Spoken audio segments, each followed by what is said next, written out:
अस्सलामुअलैकुम। आज मैं आप लोगों को सेट थ्री करा देता हूँ। हालांकि सेट थ्री का वीडियो बनाने में मुझे काफ़ी देर हो गई है, फिर भी कल आप लोगों का इम्तहान होना है। सेट तीन आप लोग पूरा वीडियो ज़रूर देखेंगे। हो सकता है कि ये वीडियो काफ़ी लंबा भी हो जाए, क्योंकि हम एक ही वीडियो में इसे कंप्लीट करेंगे। इसे पार्ट बांट करके हम नहीं बना रहे हैं, इसे अपलोड नहीं कर रहे हैं। इसे एक ही पार्ट में हम पूरा कंप्लीट कर दे रहे हैं, ठीक है। इसलिए लंबा भी हो जाए तो बर्दाश्त करते हुए इसे पूरा देख लेना है, ठीक है। ठीक है, ग्रुप ए का पहला क्वेश्चन देखें आप लोग। ग्रुप ए का पहला क्वेश्चन है, टेलीफोन का इजाद कब हुआ था?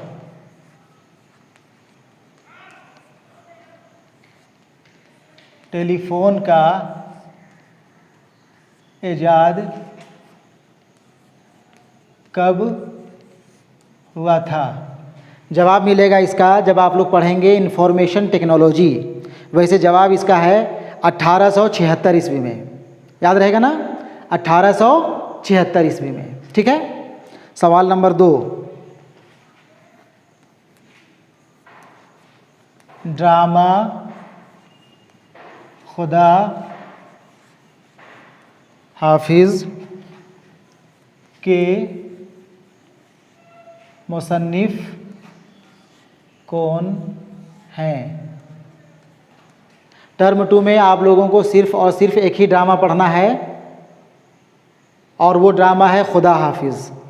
खुदा हाफिज़ के मुसन्निफ का नाम पूछा है। मुसन्निफ का नाम जो भी आप लोगों को सबक पढ़ने हैं, सभी सबक के, चाहे वो अफसाना हो, मज़मून हो, ड्रामा हो, जो भी सीन पढ़ना है, आप लोग मज़मून निगार का नाम ज़रूर याद रखेंगे। उसी तरह जो है हिस्सा शायरी से जो भी नज़्म है या जो भी गज़लें हैं, उनके शायर नज़्म निगारों के नाम आप लोगों को ज़रूर याद कर लेना है, ठीक है। इसे सवाल रहना ही रहना है। यहाँ पे ड्रामा खुदा हाफिज़ के मुसन्निफ कौन है, तो इसका जवाब होगा शौकत थानवी, ठीक है ना। ड्रामा खुदा हाफिज़ के मुसन्निफ शौकत थानवी हैं। सवाल नंबर 3,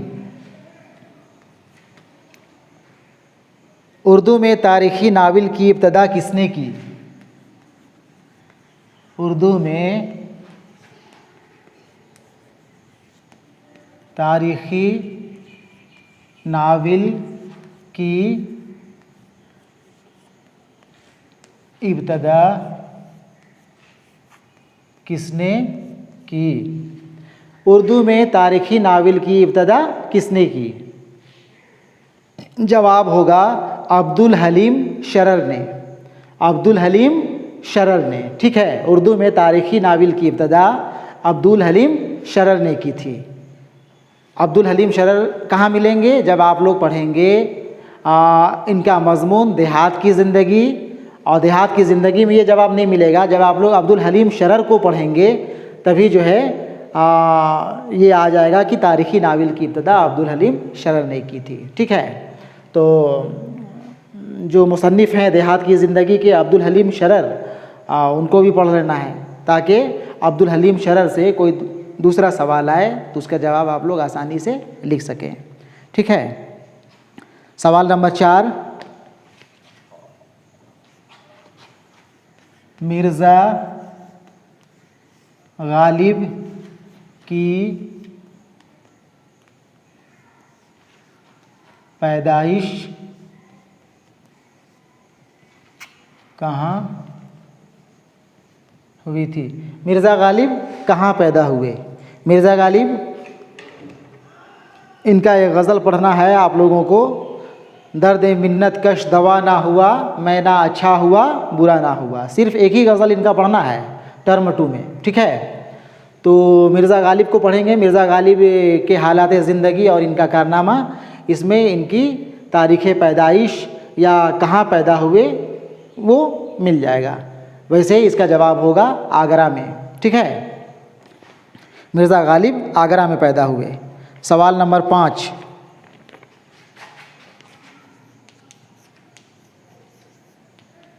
मसनवी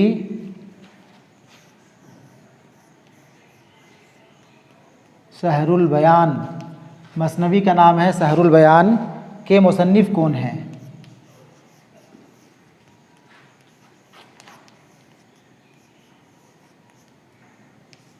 सवाल यहाँ पे है मसनवी सहरुल बयान के मुसन्निफ़ कौन है।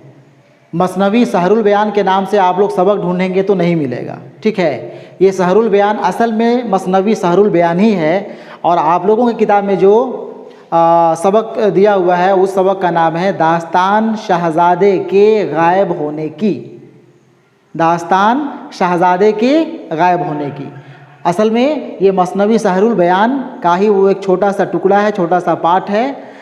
मसनवी सहरुल बयान से ही अखज़ है दास्तान शहज़ादे के गायब होने की। शहज़ादे के गायब होने का किस्सा जो है आप लोगों को पढ़ना है बहुत शॉर्ट में, मुख्तसर में। सवाल वो भी पूछ सकता है कि दास्तान शहज़ादे के गायब होने की के मुसन्निफ़ कौन है, ठीक है। तो उसका भी जवाब होगा मीर हसन। या दास्तान शहज़ादे के गायब होने की किस मसनवी से अखज़ किया गया है, किस मसनवी से माखूज है, किस मसनवी से लिया गया है। जवाब होगा मीर हसन, ठीक है। ठीक है, सवाल नंबर 5 हो गया। उसके बाद देखेंगे हम लोग 6 नंबर में है। 6 नंबर सवाल है मुहावरा बाग बाग होना का मानी बताते हुए जुमला बनाए। मुहावरा बाग बाग होना का मानी बताते हुए जुमला बनाए, ठीक है। एक मुहावरा हो सकता है ये सवाल नहीं भी आए, चूँकि मुहावरा से, चूँकि सिलेबस जो दिया हुआ है उसमें ग्रामर में हिस्सा कवायद में सिर्फ ज़मीर और सिफत ही पढ़ना है। अब यहाँ पे चूँकि सेट दिया हुआ है, JCRT जो क्वेश्चन तैयार की है उसमें सवाल नंबर 6 में दिया हुआ है मुहावरा, तो इसे भी देख लेंगे। एक जहन में रख लेना है कि अगर मुहावरा आता है तो भाई मुहावरा का जुमला कैसे बनेगा या इसका जवाब कैसे लिखना है। तो मुहावरा बाग बाग होना का मानी बताते हुए जुमला बनाए। ऐसा जुमला बनाना है, मानी नहीं लिखना है, ऐसा जुमला बनाना है कि बाग बाग होना के मानी वाजी हो जाए, ठीक है। वैसे बाग बाग होना बहुत खुश होना, तो जुमला बना देना है इसमें जिससे ये मानी साफ हो जाए कि बाग बाग होना के मतलब क्या होते हैं, ठीक है। ठीक है, आगे बढ़ें। सवाल नंबर 7। सवाल नंबर 7 है दर्ज झेल में से किन्हीं 2 लफ्ज़ के वाहिद से जमा बनाएं। दर्ज झेल में से किन्हीं 2 लफ्ज़ के वाहिद से जमा बनाएं। यहाँ पे लफ्ज़ दिया हुआ है इनाम, सुल्तान, हक और आखिरी लफ्ज़ है काफिर। दर्ज झेल में से किन्हीं 2 लफ्ज़ के वाहिद से जमा बना। यहाँ 4 लफ्ज़ दिया हुआ है, 4 में से जो आप 2 जानते होंगे उसका जमा बनाना है, उसका प्लूरल लिखना है, बहुवचन लिखना है, ठीक है। ये जो भी लफ्ज़ हैं यहाँ पे वो वाहिद हैं, सिंगुलर लफ्ज़ हैं, इसका जमा बनाना है। ये सवाल नंबर 7 भी। सवाल नंबर 6 और 7, 6 सिलेबस के हिसाब से अगर सिलेबस देखेंगे, सिलेबस का भी वीडियो हम अपलोड कर चुके हैं। टर्म 2 के लिए जो सिलेबस तैयार है, टर्म 2 के लिए जो सिलेबस बनाया गया है उसमें मुहावरा और वाहिद जमा का जिक्र कहीं नहीं है। हिस्सा कवायद में, ग्रामर में सिर्फ़ और सिर्फ फिर हम कह रहे हैं कि ज़मीर पढ़ना है और सिफत पढ़ना है। तो ज़मीर की किस्में और सिफत की किस्में, उसकी ज़मीर की जो किस्में हैं और सिफत की जो किस्में हैं उससे बहुत अच्छे तरीके से जो है सभी किस्मों को पढ़ लेना है। उससे सवाल आना ही आना है, नहीं आने का कोई सवाल ही नहीं है, ठीक है। ये सवाल हो सकता है ना आवे, मुहावरा हो सकता है ना दे, वाहिद से जमा बनाने के लिए हो सकता है कि ना दे, लेकिन ज़मीर और सिफत ये ज़मीर की कोई भी एक किस्म दे दे और उसका जो है तारीफ़ लिखने के लिए कह दे, मिसाल के साथ समझाएं दे दे, सवाल कुछ भी हो सकता है, लेकिन ज़मीर और सिफत से सवाल होगा ही होगा। ठीक है, बहरहाल यहाँ पे क्वेश्चन दिया हुआ है सेट 3 में सवाल नंबर 7 में, तो इसका जमा आप लोग को बनाना है। अगर आ जाता है जमा बनाने के लिए तो बनाएंगे। ठीक है, ये वाहिद लफ्ज़ है, इसका जमा बनाना है। इनाम का जमा इनामात, सुल्तान का जमा सलातीन, हक का जमा हुकूक, काफिर का जमा कुफ़ार। ठीक है ना, ये चारों जमा हम बता दिए। इसमें से किसी 2 लफ्ज़ के जमा बनाने होंगे, या कोई ज़रूरी नहीं कि यही 4 लफ्ज़ आए। लफ्ज़ तो सैकड़ों हज़ारों हैं, वाहिद लफ्ज़ है ना, उसमें से कोई भी लफ्ज़ दे सकता है, उसका जमा बनाने के लिए आप लोगों को कहा जा सकता है। बहरहाल आ गया तो ठीक है, नहीं तो कोई बात नहीं। इस तरह से हमारा जो है ग्रुप ए ये 7 सवाल मुकम्मल होता है। इसमें से आप लोगों को करना है सिर्फ 5 ही, पता ही है, बार बार हम इसके पहले भी कह चुके हैं, बोल चुके हैं कि 7 में से ग्रुप ए से किन्हीं 5 सवालों के ही जवाब देने हैं। ठीक है, आगे बढ़ते हैं, टाइम कम है, आप लोगों को भी वीडियो भी देखना है, फिर अपने से भी लिखना है, पढ़ना है, प्रैक्टिस करना है। ठीक है, इसलिए जल्दी में हम फिर से आगे बढ़ते हैं। ठीक है, इसे मिटा दिया जाए।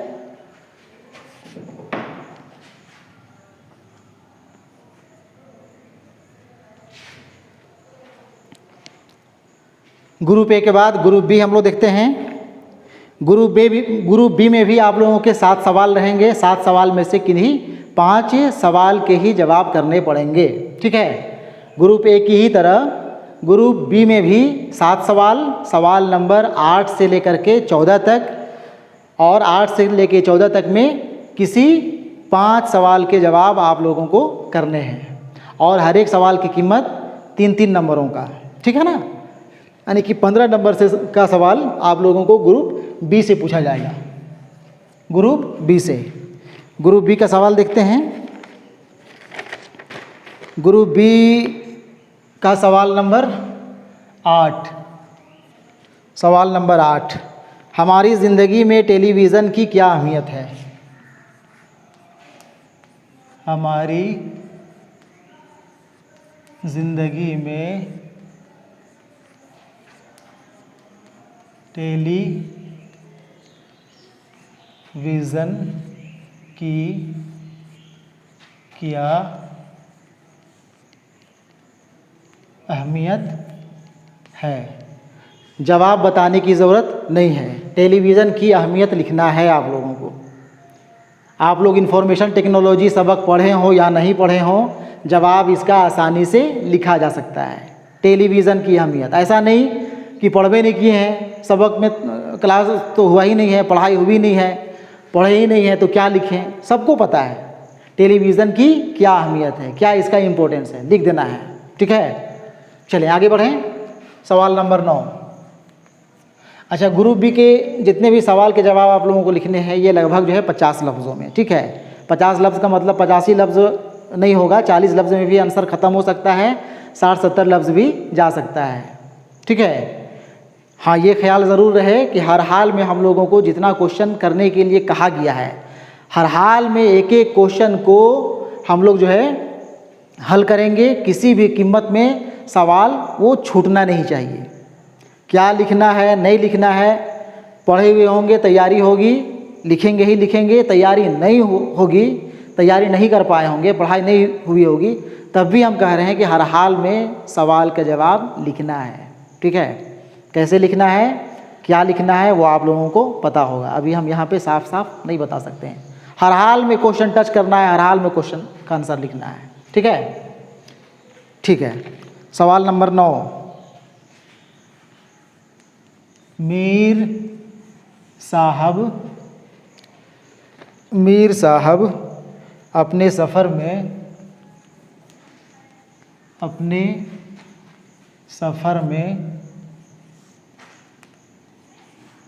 क्या क्या सामान ले जा रहे थे?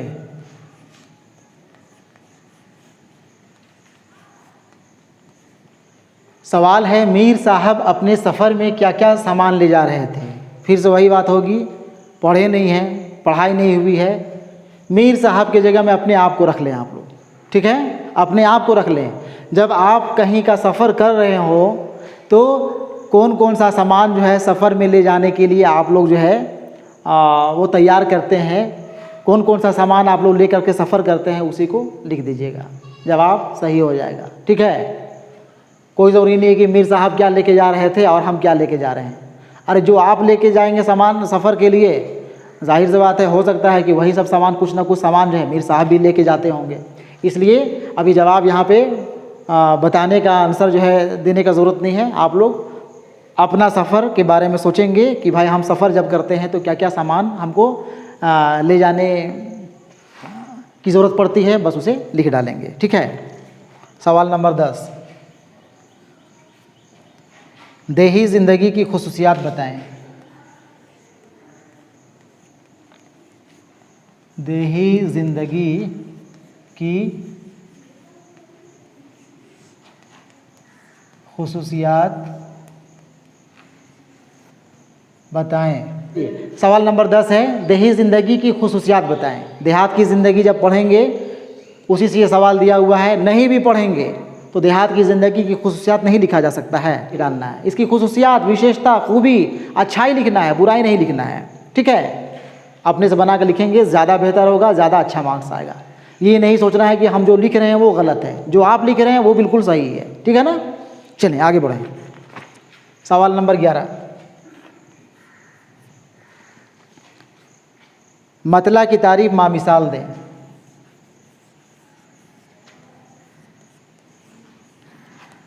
मतला की तारीफ माँ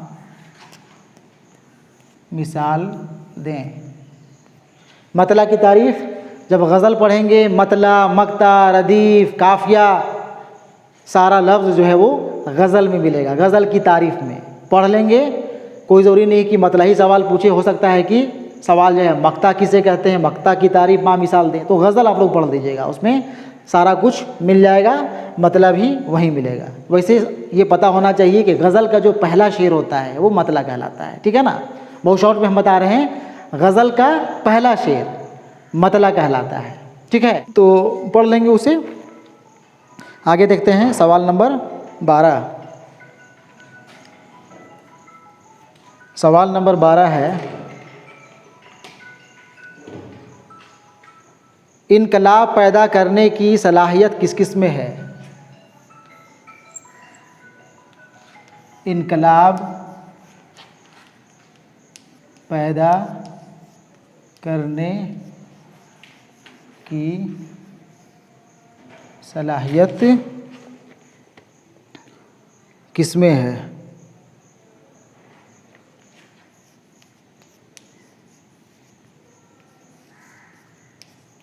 इनकलाब पैदा करने की सलाहियत किस में है। इनकलाब, तब्दीली, बदलाव कौन ला सकता है। हम लोग जो है जैसे ही इस तरह का सवाल सुनते हैं या कोई भी कहता है कि इनकलाब लाने की ताकत किस में है, हम लोग फ़ौरन कह देंगे नौजवानों में, ठीक है, लिख देंगे, सही हो जाएगा। हालांकि यहाँ इनकलाब पैदा करने की सलाहियत जो है, जो इसका जवाब है, यहाँ पे इसका जवाब कहा जा रहा है कि इंसानों के अंदर जो है इनकलाब पैदा करने की सलाहियत है। इंसान के फितरत में, इंसान के नेचर में, अगर इंसान के फितरत में इनकलाब पैदा करने की सोच होगी तो वो इंसान इनकलाब बर्पा कर सकता है, ठीक है। लिखना है, अपने से लिखना है, और वैसे पढ़ना हो तो पढ़ लेंगे आप लोग, इसका भी जवाब किताब में मिल जाएगी। सवाल नंबर 13, सिफ़त मिक़दारी की तारीफ़ माँ मिसाल दें। सिफ़त मिक़दारी की तारीफ़ माँ मिसाल दें, ठीक है। बताया ना हम, देखिए यहाँ पे सवाल आ गया है 3 नंबर का। पढ़ना है हिस्सा कवायद में सिफ़त और ज़मीर। यहाँ पे सिफ़त मिक़दारी, सिफत की कई किस्में हैं जिसमें से एक किस्म है सिफत मकदारी। इसकी तारीफ़ लिखनी है और इसका मिसाल देना है। पहले भी हम कह सवाल नंबर 14 ज़मीर शख्सी की तारीफ़ माँ मिसाल दें।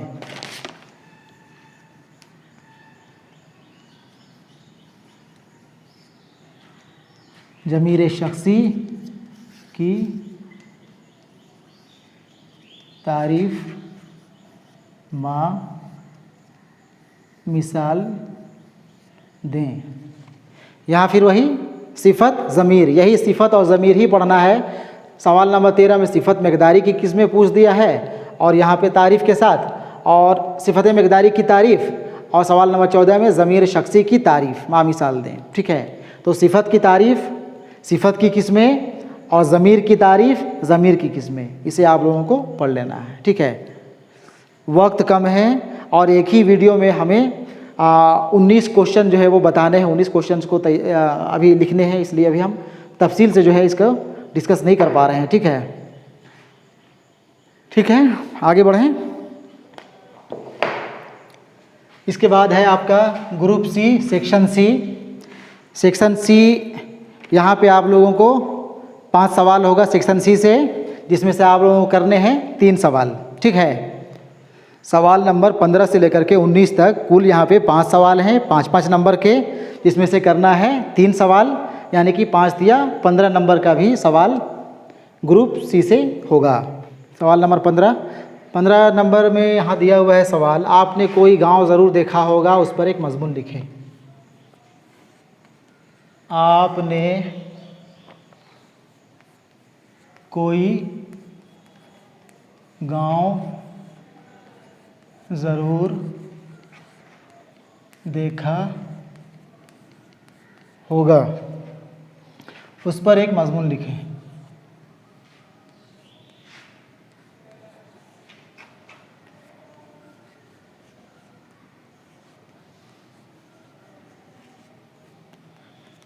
क्या इसका जवाब बताया जाए? ये सवाल आने भी नहीं जा रहा है, आएगा भी नहीं। ये सवाल लगता है बिल्कुल अपने से बनाया हुआ है। आपने कोई गांव ज़रूर देखा होगा, उस पर एक मजमून लिखें। ठीक है ना, वही देहात की ज़िंदगी, लेकिन देहात की ज़िंदगी में ये सवाल नहीं मिलेगा। ये प्रैक्टिकली ये सवाल है, कहीं ना कहीं आप कभी ना कभी कोई ना कोई गांव का दौरा ज़रूर किए होंगे, गांव गए होंगे, और ये हिंदुस्तान तो गांव का ही देश है ना। इसलिए हर कोई जो है, ज़्यादातर लोग जो है गांव से ही ताल्लुक़ रखते हैं, बिलोंग करते हैं। कोई परेशानी नहीं होगी, गांव के ऊपर एक निबंध लिखना है, मजमून लिखना है। ठीक है, लगभग 100 लफ्ज़ों में लिखा जाएगा, कोई दिक्कत नहीं है। सवाल नंबर 16 देखें। 16 नंबर सवाल है, ड्रामा खुदा हाफिज़ में मीर साहब का किरदार आपको कैसा लगा? ड्रामा खुदा हाफिज़ में मीर साहब का किरदार आपको कैसा लगा? बयान कीजिए। ठीक है,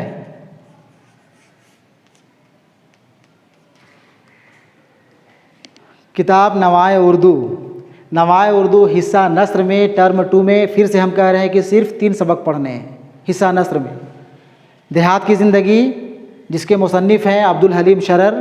इंफॉर्मेशन टेक्नोलॉजी, मुसन्निफ़ का नाम नहीं दिया हुआ है। और तीसरा सबक है खुदा हाफिज़, ड्रामा है, ड्रामा निगार हैं या इसके मुसन्निफ़ हैं शौकत थानवी। सिर्फ 3 ही सबक से जो भी सवाल यहाँ पे दिया हुआ है, चाहे वो ग्रुप ए का सवाल हो हिस्सा नस्र से, ग्रुप बी का सवाल हो या ग्रुप सी का सवाल हो, हिस्सा नस्र से जो भी सवाल पूछ रहा है, हर ग्रुप से 2-2, 3-3 सवाल जो है हिस्सा नस्र से है। बाकी 1-2 सवाल जो है शायरी से है और 1-2 सवाल ग्रामर से है। सिर्फ 3 सबक से ही आपके सारे सवालात यहाँ पूछे जा रहे हैं। ठीक है, यहाँ सवाल है, ड्रामा खुदा हाफिज़ में मीर साहब का किरदार आपको कैसा लगा? मीर साहब का किरदार आपको कैसा लगा? फिर वही बात, मीर साहब का किरदार कैसा लगा? पढ़े होंगे तब तो जानेंगे। तारीफ़ कर देना, मीर साहब के किरदार, मीर साहब के कैरेक्टर के बारे में तारीफ़ कर देना कि मीर साहब का किरदार बड़ा अच्छा लगा। मीर साहब हमारे समाज, हमारे माशरा की रहनुमाई कर रहे हैं। जो भी तारीफ़ करना है मीर साहब का तारीफ़ करते हुए जवाब मुकम्मल कर लेना, जवाब सही होगा। ठीक है, और पढ़ना हो या मेरे PDF का मदद लेना हो तो आप लोग देख लेंगे। आगे बढ़ें। सवाल नंबर 17, बोलना फौरी तौर पर क्यों ज़रूरी है? बोलना फौरी तौर पर क्यों ज़रूरी है और इसे क्यों नहीं टाला जा सकता? और इसे क्यों नहीं टाला जा सकता? ठीक है, बोलना एक नज़्म है, बोल नज़्म का उन्वान है बोल, नज़्म निगार है फैज़ अहमद फैज़, उसी से ये सवाल दिया हुआ है।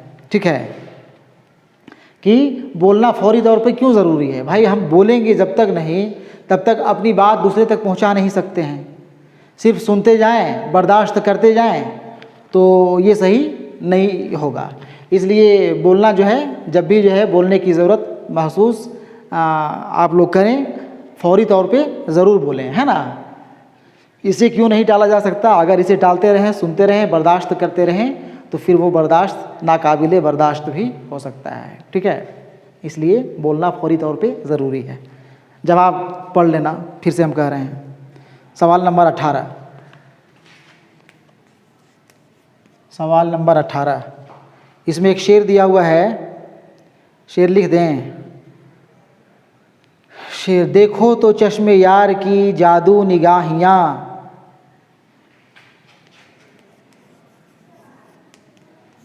देखो तो चश्म यार की जादू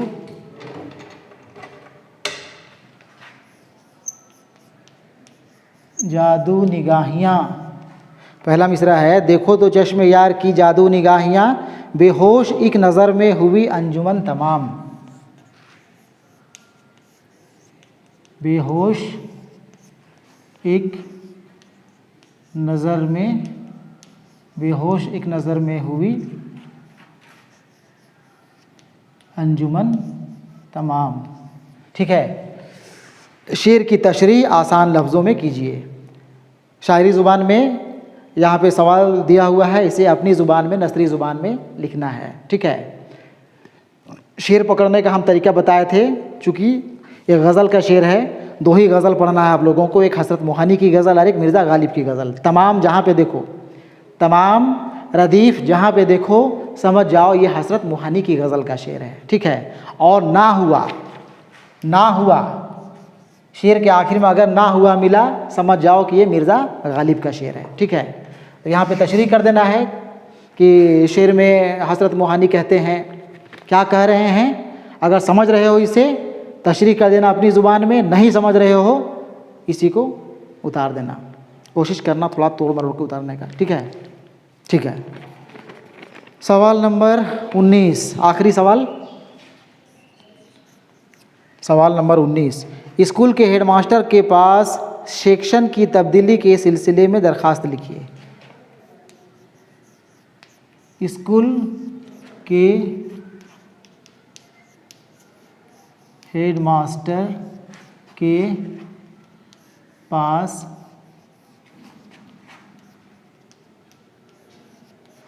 सेक्शन की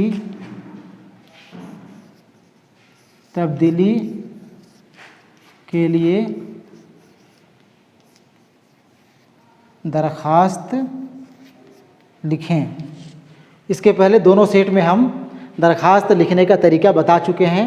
यहाँ भी एप्लीकेशन दरख्वास्ती पूछा हुआ है, क्वेश्चन में दिया है, उसका क्या पैटर्न है, कैसे लिखना है देख लेना है। और फिर से वैसे हम कह रहे हैं एक बार कि जिस किसी को भी, या देखते हैं हम नीचे, असल में बहुत ज़्यादा हमको मोबाइल का आइडिया नहीं है, यूट्यूब में ज़रूर इतना है कि डालना सीख गए हैं, वीडियो अपलोड कर ले रहे हैं, लेकिन कैसे इसका डिस्क्रिप्शन वगैरह में कैसे लिंक भेजते हैं, क्या करते हैं, हो सके तो हम लिंक भी नीचे डालने की कोशिश करते हैं, ठीक है। और तीनों सेट का PDF क्वेश्चन लिंक हम भेज देंगे, ताकि उस क्वेश्चन को आप लोग एक एक करके जो है देख लें, उसका जवाब पढ़ लें और कोशिश करें एक बार लिख लें, उसे लिख लेंगे तो ज़्यादा बेहतर होगा, ठीक है। इस तरह से हमारा तीनों सेट ख़त्म होता है। आखिर में एक बात और कहें, जितने भी मुसन्निफ़ हैं या शायर हैं, मुसन्निफ़ और शायर को आप लोग ज़रूर पढ़ेंगे। अब बहुत ज़्यादा उनको पढ़ने की ज़रूरत नहीं है, सिर्फ़ और सिर्फ कोई भी अगर मुसन्निफ़ है, जैसे अब्दुल हलीम शरर। अब्दुल हलीम शरर कब पैदा हुए, कहाँ पैदा हुए, ये 2 चीज़ आप लोग ज़रूर जानेंगे, ठीक है ना। उसी तरह मान लीजिए पढ़ना है शौकत थानवी, तो शौकत थानवी कब पैदा हुए, कहाँ पैदा हुए, ये ज़रूर जानेंगे, इससे सवाल रहेगा ही रहेगा। साथ ही शौकत थानवी किस सबक के